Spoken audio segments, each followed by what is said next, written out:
در مقابل پارکور آقا این دو آقا مرد وایسا سرشناس، این رئیس دو جمهور مریض میشه، قهرمان جهان و یارو المپیک. دکتر میاد میگه آقا باید 10 تا مورچه نر بخوره خوب بشه. میگه آقا مورچه نر ما چجوری پیدا کنیم؟ یه نفر میاد میگه آقا من میتونم. میره جلو لونه مورچه ها میگه آقا رئیس جمهور مریض شده. هر مورچه یکو بکیرم اونا رو میبره.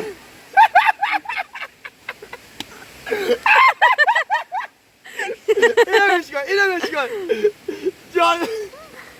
جادوگر سوار جانوش یه مسیر رو طی میکنه. دو بعد از سوار قهرمان جهان طیش و میشه یه مسیر المپیک. رو جارو میکنه.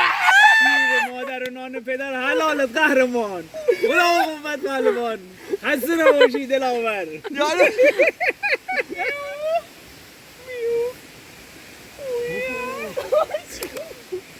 بله، نفسا در سینه حبسه. لحظات انفجاری داریم. موشک‌های هایپرسونیک